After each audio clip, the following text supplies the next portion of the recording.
अस्सलाम वालेकुम वीवर्स, उम्मीद है आप सब खैरियत से होंगे। इस वीडियो में हम सीखेंगे एक इंतहाई अहम मॉडल वर्ब माइट के बारे में। माइट हमें बताता है कि कोई काम हो सकता है, शायद हो या शायद ना हो। ये भी मे की तरह ही है, मगर इसमें कम यकीन और ज़्यादा शक ज़ाहिर होता है। मे के मुख्तलिफ इस्तेमालात हैं। फर्स्ट इसका जो इस्तेमाल है, हम इसको इस्तेमाल करते हैं पॉसिबिलिटी के लिए, यानी कि इम्कान। फर्स्ट है यानी कि किसी बात के होने या ना होने के इम्कान को जाहिर करने के लिए हम इसको इस्तेमाल करते हैं, जैसे कि इट माइट रेन टुडे, शायद आज बारिश हो। सेकंड सेंटेंस है ई माइट कम टुमारो, शायद वो कल आए।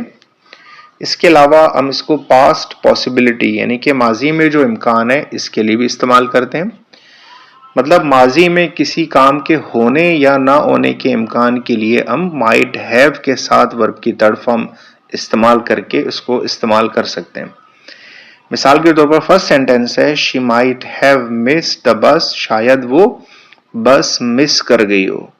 सेकेंड सेंटेंस है इसका they might have forgotten the keys, शायद वो चाबियां भूल गई हो। तीसरा जो इसका इस्तेमाल है वो है पोलाइट परमिशन या रिक्वेस्ट के ऊपर, यानी कि हम शाइस्ता इजाजत या दरखास्त के लिए भी इसको इस्तेमाल करते हैं। फॉर्मल या रेस्पेक्टफुल अंदाज में इजाजत या दरखास्त के लिए भी हम इसको इस्तेमाल कर सकते हैं। इसका सेंटेंस है माइट आई कम इन, क्या मैं अंदर आ सकता हूं। मिसाल में हम कहते हैं कि मे आई कम इन, इसमें माइट आई कम इन यानी कि क्या मैं अंदर आ सकता हूं। इसी तरह दूसरा सेंटेंस है might I ask you a question, क्या मैं आपसे एक सवाल पूछ सकता हूं। इसके अलावा इसको सजेशन या एडवाइस के तौर पर भी इस्तेमाल करते हैं, यानी कि मशवरा देने के लिए।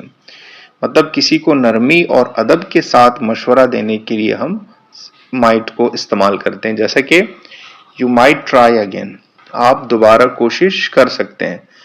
दूसरा सेंटेंस है इसका you might visit the doctor, आप डॉक्टर के पास जा सकते हैं। इसके अलावा हम माइट को कंडीशनल सेंटेंसेस में भी इस्तेमाल करते हैं, यानी कि कंडीशनल सेंटेंसेस यानी कि शर्तिया जुमलों में, और उनमें इफ क्लॉज लगता है जाहिर है। तो इफ क्लॉज में मुमकिना नतीजा या सूरत जाहिर करने के लिए हम माइट को इस्तेमाल करते हैं। मिसाल के तौर पर फर्स्ट सेंटेंस है इफ इट रेन्स, अगर बारिश हुई। If it rains we might stay home, अगर बारिश हुई तो हम घर रहेंगे या घर पर रहेंगे। सेकेंड सेंटेंस है if you Hari you might catch the bus, अगर आप जल्दी करें तो बस पकड़ सकते हैं, यानी कि कंडीशनल सेंटेंस है ये। इसके अलावा इसको हम अनरियल या इमेजिनरी सिचुएशंस यानी कि फर्जी या ख्याली ख्यालात या हालात के ऊपर भी इसको इस्तेमाल कर सकते हैं, करते हैं। यानी हकीकत में ना होने वाले काम या ख्याली हालात के लिए। मिसाल के तौर पर ख्याली हालत ये इफ आई वर रिच, अगर मैं अमीर होता, I might buy a car, तो मैं गाड़ी खरीदता। दूसरा सेंटेंस है इफ आई हैड विंग्स, अगर मेरे पर होते, आई माइट फ्लाई, तो मैं उड़ता।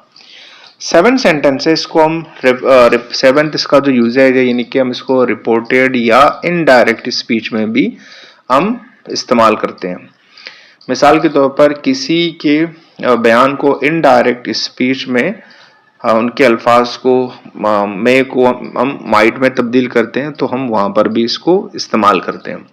जैसे कि ई सेड ई माइट हेल्प, उसने कहा कि वो मदद कर सकता है।